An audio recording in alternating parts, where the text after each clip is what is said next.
नमस्कार। आइए सुनते हैं सआदत हसन मंटो की लिखी हुई कहानी।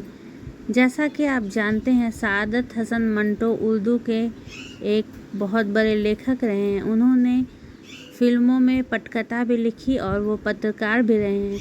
आज उनकी लिखी हुई कहानी, जिसका शीर्षक है आँखें, मैं सुनाने जा रही हूँ। तो मैं शुरू करती हूँ। उसके सारे जिस्म में मुझे उसकी आँखें बहुत पसंद थीं। ये आँखें बिल्कुल ऐसी ही थी जैसे अंधेरी रात में मोटर कार की हेडलाइट्स, जिनको आदमी सबसे पहले देखता है। आप ये ना समझिएगा कि वो बहुत खूबसूरत आँखें थी, हरगिज़ नहीं।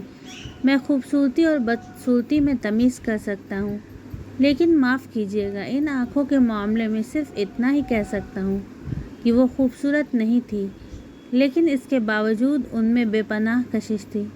मेरी और उन आँखों की मुलाकात एक अस्पताल में हुई। मैं उस अस्पताल का नाम आपको बताना नहीं चाहता, इसलिए कि इससे मेरे इस अफसाने को कोई फ़ायदा नहीं पहुँचेगा।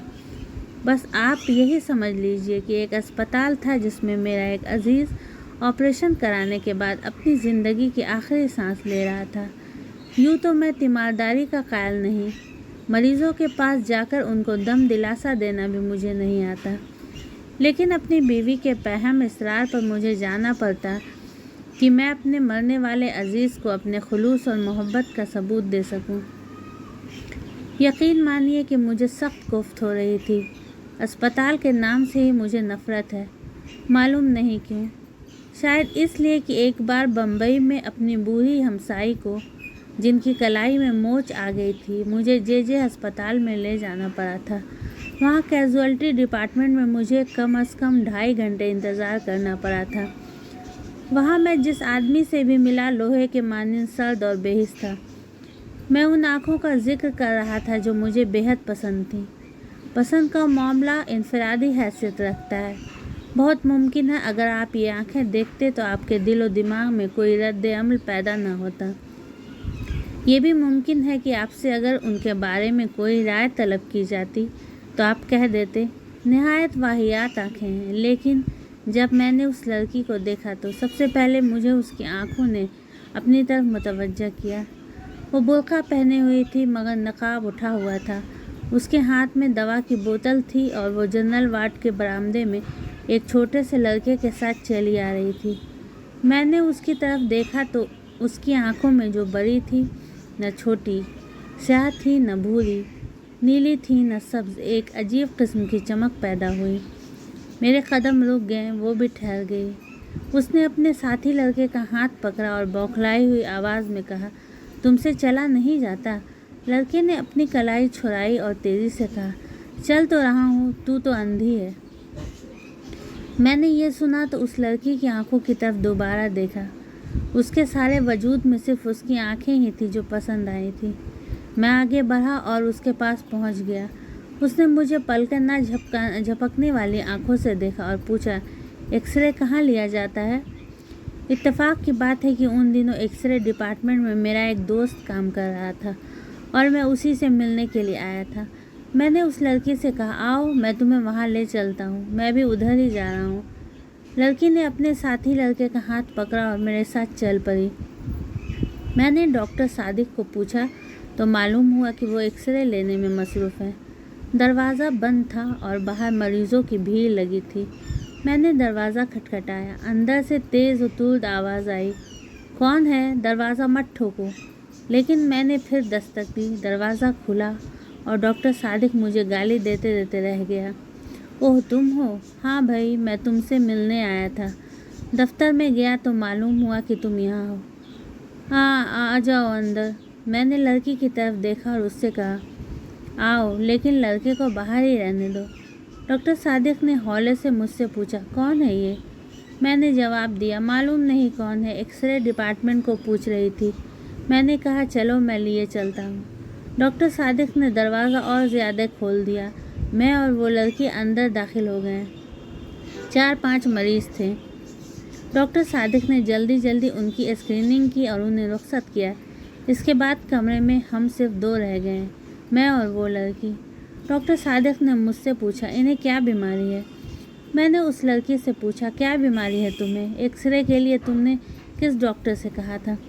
अंधेरे कमरे में लड़की ने मेरी तरफ देखा और जवाब दिया, मुझे मालूम नहीं क्या बीमारी है। हमारे मोहल्ले में एक डॉक्टर है, उसने कहा था कि एक्सरे लो। डॉक्टर सादिक ने उससे कहा कि मशीन की तरफ आए।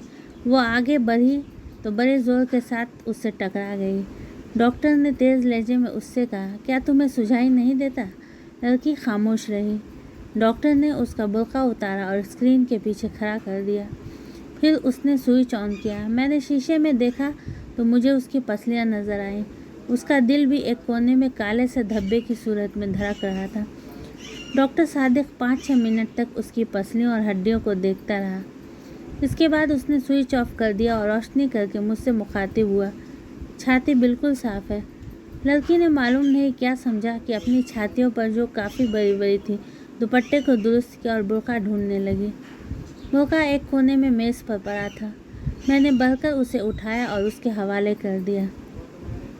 डॉक्टर सादिक ने रिपोर्ट लिखी और उससे पूछा, तुम्हारा नाम क्या है? लड़की ने बुर्का ओढ़ते हुए जवाब दिया, जी मेरा नाम हनीफ़ा है। हनीफ़ा? डॉक्टर सादिक ने उसका नाम पर्ची पर लिखा और उसको दे दी। जाओ ये अपने डॉक्टर को दिखा देना। लड़की ने पर्ची ली और कमीज़ के अंदर अपनी अंगिया में उलझ ली। जब वो बाहर निकली तो मैं गैर इरादी तौर पर उसके पीछे पीछे था, लेकिन मुझे इसका पूरी तरह एहसास था कि डॉक्टर सादिक ने मुझे शक की नज़रों से देखा था। उसे जहाँ तक मैं समझता हूँ इस बात का यकीन था कि उस लड़की से मेरा ताल्लुक़ है। इसलिए जैसा आप जानते हैं ऐसा कोई मामला नहीं था, सिवाय इसके कि मुझे उसकी आंखें पसंद आ गई थी। मैं उसके पीछे पीछे था। उसने अपने साथी लड़के की उंगली पकड़ी हुई थी। जब वो टांगों के अड्डे पर पहुँचे तो मैंने हनीफ़ा से पूछा, तुम्हें कहाँ जाना है? उसने एक गली का नाम लिया तो मैंने उससे झूठ मूठ कहा, मुझे भी उधर ही जाना, मैं तुम्हें तुम्हारे घर छोड़ दूँगा। मैंने जब उसका हाथ पकड़कर टांगे में बिठाया तो मुझे महसूस हुआ कि मेरी आँखें एक्सरेस का शीशा बन गई है। मुझे उसका गोश्त पोश दिखाई नहीं देता, सिर्फ ढांचा नज़र आता था, लेकिन उसकी आँखें वो बिल्कुल साबित व सालिम थी, जिनमें बेपनाह कशिश थी। मेरा दिल चाहता था कि उसके साथ बैठूं, लेकिन ये सोचकर कि कोई देख लेगा मैंने उसके साथी लड़के को उसके साथ बिठा दिया और आप अगली नशिस्त पर बैठ गया। मैं सादत हसन मंटो हूँ। मंटो? ये मंटो क्या हुआ? कश्मीरियों की एक ज़ात है, हम भी कश्मीरी हैं। अच्छा, हम कुंग दाइस हैं। मैंने मुड़कर उससे कहा, यह तो बड़ी ऊंची ज़ात है। वो मुस्कुराई और उसकी आंखें और ज़्यादा पुरकशिश हो गईं। मैंने अपनी ज़िंदगी में बेशुमार खूबसूरत आंखें देखी थी, लेकिन वो आंखें जो हनीफ़ा के चेहरे पर थी बेहद पुरकशिश थी। मालूम नहीं उनमें क्या चीज़ थी जो कशिश की बायस थी। मैं इसे पेशतर अर्ज़ कर चुका हूँ कि वो कतन खूबसूरत नहीं थी, लेकिन इसके बावजूद मेरे दिल में खूब रही थी। मैंने जसारत से काम लिया और उसके बालों की एक लट को उसके माथे पर लटक कर उसकी एक आँख को ढाँप रही थी, उंगली से उठाया और उसके सर पर चश्मा कर दी। उसने बुरा ना माना। मैंने और जसारत की और उसका हाथ अपने हाथ में ले लिया। इस पर भी उसने कोई मज़ाहमत न की और अपने साथी लड़के से मुखातिब हुई, तुम मेरा हाथ क्यों दबा रहे हो? मैंने फ़ौरन उसका हाथ छोड़ दिया और लड़के से पूछा, तुम्हारा मकान कहाँ है? लड़के ने हाथ का इशारा किया, उस बाज़ार में। तांगे ने उधर का रुख किया। बाज़ार में बहुत भीड़ थी, ट्रैफिक भी मामूल से ज़्यादा। तांगा रुक रुक कर चल रहा था। सड़क में चूँकि गड्ढे थे इसलिए ज़ोर के धचके लग रहे थे। बार बार उसका सर मेरे कंधों से टकराता था और मेरा जी चाहता उसे अपने जानू पर रख लूँ और उसकी आंखें देखता रहूँ। थोड़ी देर बाद उसका घर आ गया। लड़के ने तांगे वाले से रुकने के लिए कहा। जब तांगा रुका तो वो नीचे उतरा। हनीफ़ा बैठी रही। मैंने उससे कहा, तुम्हारा घर आ गया है। हनीफ़ा ने मुड़कर मेरी तरफ अजीब व गरीब आँखों से देखा। बदरू कहाँ है? मैंने उससे पूछा। कौन बदरू? वो लड़का जो मेरे साथ था। मैंने लड़के की तरफ देखा जो तांगे के पास ही था। ये खड़ा तो है। अच्छा, ये कहकर उसने बदरू से कहा, बदरू मुझे उतार दो। बदरू ने उसका हाथ पकड़ा और बड़ी मुश्किल से नीचे उतारा। मैं सख्त मुतहर था। पिछली नशिस्त पर जाते हुए मैंने उस लड़के से पूछा, क्या बात है, ये खुद नहीं उतर सकती? बदरू ने जवाब दिया, जी नहीं, इनकी आंखें ख़राब है, दिखाई नहीं देता। تو ایسی ہی اور کہانیوں کے لیے میرے چینل کو سبسکرائب کیجیے، میری ویڈیوز کو لائک شیئر کرنا مت بھولیے گا۔ Thanks for watching.